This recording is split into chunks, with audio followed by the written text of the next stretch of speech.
Hello, very good morning, my dear students.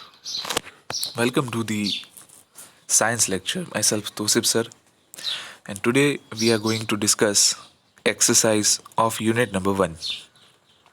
As you know that in our previous lecture, we had completed our unit number 1 theory portion, and now let us discuss the exercises questions, right?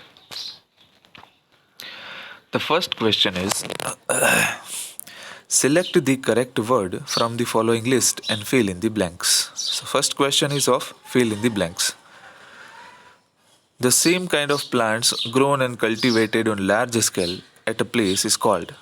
A जो पहली blank है उसके अंदर कहा गया है The same kind of plants grown and cultivated on large scale. एक ही तरीके के प्लांट बहुत ही बड़ी मात्रा में उगाया जाए और उसकी खेती की जाए एक जगह पे तो उसे क्या कहते हैं it is called as crop जो हमने थियरी पढ़ी थी तब जाना था it is called crop the first step before growing crop is crop को ग्रो करने से पहले सबसे पहला स्टेप क्या होता है फ्लोट वाटर क्रॉप न्यूट्रिएंट्स की preparation of the soil simple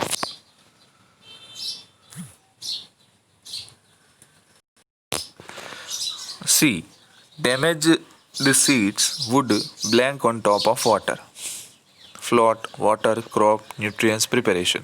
तो हमें जैसे कि मालूम है कि मैंने आपको बताया था कि अच्छे सीड्स और ख़राब सीड्स इन दोनों के बीच में फ़र्क क्या होता है कि जो ख़राब सीड्स होते हैं उसके अंदर होल्स होते हैं और वो वेट में कम होते हैं इसीलिए जब भी आप उसको पानी में डालते हो तो पानी के अंदर तैरते हैं सो सी Damaged seeds would float on top of water. ये आएगा. D. For growing a crop, sufficient sunlight, blank and blank from the soil are essential. अभी क्या दो words बचे हैं? Sufficient sunlight and water and nutrients from the soils are essential. तो यहाँ पे आएगा water और यहाँ पे आएगा nutrients. ठीक है? चलिए.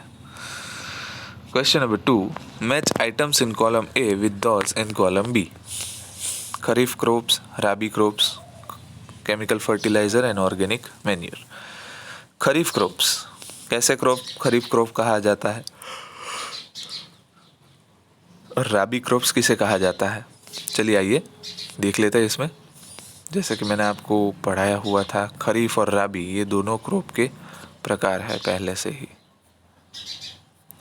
The crops which are shown in the rainy season are called kharif crops. Soyabean, paddy, maize, groundnut, cotton. Wheat, gram, pea, mustard and linseed are rabi crops.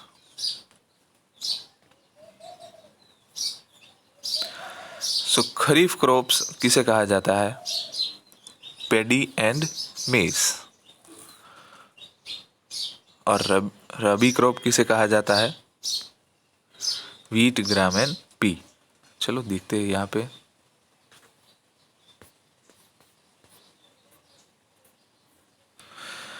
Paddy and मेज जिसको ज़्यादा पानी चाहिए उसे खरीफ क्रॉप कहते हैं और वीट ग्राम और पी इसको राबी क्रॉप्स कहते हैं because it requires less water but cold climatic conditions are essential for growing of that crop चलिए सो ये मैच दी फॉलोइंग में क्या आएगा खरीफ क्रॉप में paddy and maize rabi crops में wheat gram and pea chemical fertilisers urea and super phosphate ये chemical fertilisers हैं organic manure animal excreta cow dung urine and plant waste are the organic manure कुदरती खातर जिसे कहा जाता है ठीक है so in this way the column will match A with B. चलिए give 2 examples of each kharif crop and rabi crop तो ये जैसे मैंने आपको पैराग्राफ में बताया उसमें से आप ले सकते हो कि खरीफ क्रॉप के 2 उदाहरण दो और राबी क्रॉप के भी 2 उदाहरण दो पैडी मेज और वीट ग्राम पी ये आप उदाहरण दे सकते हो 4. Right paragraph in your own words on each of the following. नीचे दिए गए चार जो टर्मिनोलॉजी है उसके ऊपर पैराग्राफ लिखिए. Preparation of soil. So we know that the preparation of soil is very necessary. By ploughing or tilling, we can prepare the soil so that it creates a holes inside the soil which allows air and water to get properly mixed up. Okay तो फर इसलिए preparation of soil ज़रूरी है और आप paragraph के अंदर भी देख सकते हो आपके ओन वर्ड्स यानी कि आपके अपनी भाषा में इसको लिखना है. Be showing. Showing is the essential part. So for the showing purpose, first the proper quality seeds should be selected and then after showing should be done. इसका जवाब आप पैराग्राफ में देख के भी लिख सकते हो. 2 या तो 3 लाइन में जवाब आपका होना चाहिए. Weeding. The undesirable plants growing along with the crop is called the weeds, and to uproot them or to eliminate them from the crop yield is called weeding. For the purpose of weeding, manually the farmers utilize khurpi and chemically 2,4-D types of weedicides are used for that purpose. ये इसके अंदर आप लिख सकते हो. Threshing. The separation of grains from the chaff is called the threshing. The combine machine is utilized for threshing, which will separate the which will doing the both the task harvesting and threshing. Okay. Question number 5th. Explain how fertilizers are different from manure. Manure से fertiliser different कैसे है तो उसके अंदर आपको क्या लिखना है जो हमने पहले समझ लिया है यहाँ पे. This difference you should write in that question. Differences between fertilizer and manure. Okay.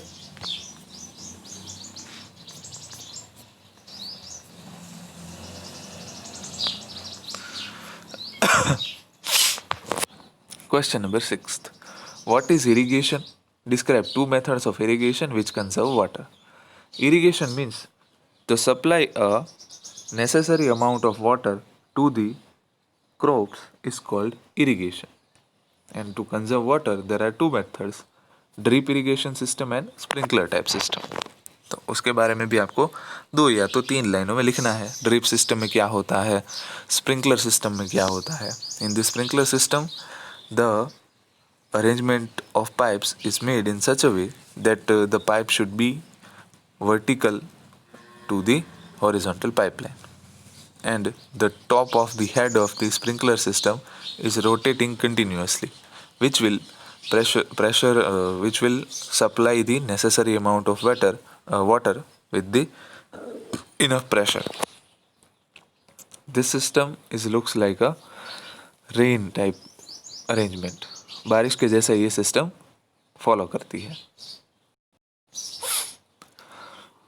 Same method में ड्रिप इरिगेशन सिस्टम में drop by drop the water will supply to the roots of the plant, so not a single drop of water is wasted because of the excess.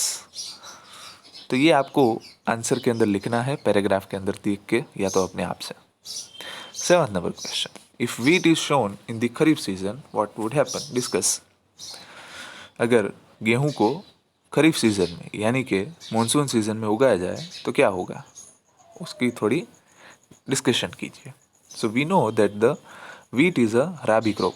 Wheat कैसा crop है, rabi crop यानी कि ठंडे climate के अंदर उसे हम उगाते हैं. So if the wheat is grown in the kharif season the excess amount of water and the non cold climate will destroy the crop or the crop will not grow. This will happen to the wheat plant when it is grown in the kharif season. या तो plant उगेगा ही नहीं या तो उगेगा तो कम ठंड होने की वजह से प्लांट बर्बाद हो जाएगा. Explain how soil gets affected by the continuous plantation of crops in a field. Because of the continuous plantation of the crops, the necessary amount of nutrients are removed from the soil because of the continuous plantation. उसकी वजह से क्या होता है, हम एक के बाद एक क्रॉप लेते जाए तो जो सॉइल में न्यूट्रिएंट्स को कंजर्व होने के लिए या तो वापस रिप्लेनिश होने के लिए टाइम नहीं मिलता, तो उसकी वजह से क्या होता है, स्पेसिफिक न्यूट्रिएंट्स जो होते हैं ज़मीन में से वो उसमें से दूर हो जाते हैं और उसकी वजह से दूसरे क्रॉप का जो यील्ड है वो आपको मिलता नहीं है, मतलब दूसरी फसल इतनी अच्छी मिलती नहीं है, या तो ज़मीन जो है बिनउपजाऊ हो जाती है. So there is a one suggestion is there, please maintain a specific time between growing a two crops, यानी कि दो क्रॉप को उगाने से पहले उसके बीच में थोड़ा समय ले, या तो after adding necessary amount of fertilizers and manure, then after you are able to grow any kind of crops. 9. What are weeds? How can we control them?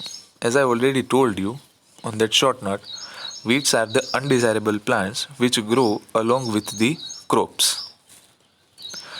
There are two methods to control them. First is physical and second one is chemical. With the help of kurpi, you can cut the weeds from the roots or you can easily uproot them. This is the physical method. Second is chemical method. By the help of weedicides like 2,4-D, you can spray the weedicides chemical and destroy the plants. 10. Arrange the following boxes in proper order to make a flow chart of sugarcane crop production. Sugarcane का crop production करने के लिए नीचे दिए गए boxes को arrange कीजिए. तो हमें सबसे मालूम है कि सबसे पहला जो काम होता है वो होता है प्रिपरेशन ऑफ सॉइल, ये पहला. दूसरा होता है प्लाविंग ऑफ द फील्ड को प्लाविंग करना, यानी कि जमीन ने खेड़ गुजराती में जेने कहेवाय. थर्ड इज शोइंग, यानी कि बीज को बोना. फोर्थ होता है मैन्योरिंग, यानी कि नेसेसरी अमाउंट में सप्लाई करना, किसको, मैन्योर को और फर्टिलाइजर को. फिफ्थ होता है इरिगेशन. सिक्स्थ होता है हार्वेस्टिंग और सेवन्थ होता है sending crop to sugar factory. यानी कि ये सीक्वेंस इस तरीके से होगी 5, 6, 4, 7, 2, 3, 1. पहले प्रिपेयर होगी सोइल, उसके बाद प्लाविंग होगा, उसके बाद शोइंग होगा सीड्स का, उसके बाद मैन्योरिंग ऐड मतलब मैन्योर ऐड होगा, देन आफ्टर पानी सप्लाई होगा यानी कि इरिगेशन होगा, देन आफ्टर हार्वेस्टिंग यानी कि कटाई, और उसके बाद शुगर फैक्ट्री में क्रॉप को भेज दिया जाएगा. चलिए, तो इस तरीके से क्वेश्चन आपको अटेम्प्ट करना है, बॉक्सेस ड्रॉ करना है और उसकी सीक्वेंस आपको लिखनी है. 11 number question, complete the following word puzzle with the help of clues given below. Down, चलिए वर्ड पजल को सॉल्व करते हैं. Down, providing water to the crops, यहाँ पे आई, तो आई से क्या आता है इरिगेशन, IRRIGATI.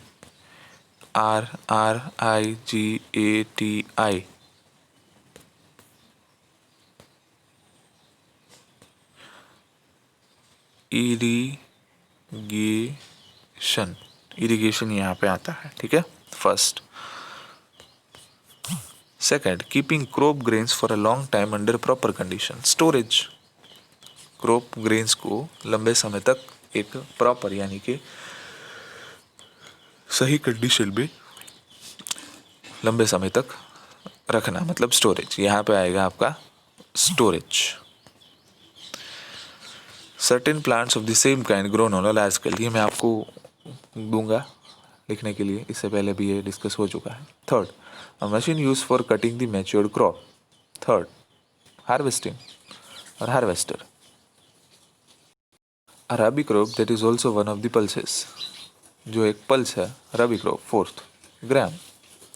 और सिक्स्थ मैं आपके ऊपर छोड़ता हूँ, ठीक है. तो यहाँ पे आपकी एक्सरसाइज कंप्लीट होती है. आई होप को आपको ये एक्सरसाइज समझ में आई होगी. You should write this exercise in your fair book. And today is 21st of July. So by 24th of July आप सबको सबमिट करनी है, मुझे आपकी फेयर बुक जो मैंने इंस्ट्रक्शन दी है उसी मैनर में टाइटल के ऊपर नाम, यूनिट, स्टैंडर्ड, सब्जेक्ट और पेज नंबर राउंड करके लिखना है और मुझे फ़ोटोग्राफ्स खींच के भेजने हैं। ठीक है, चलिए, थैंक यू।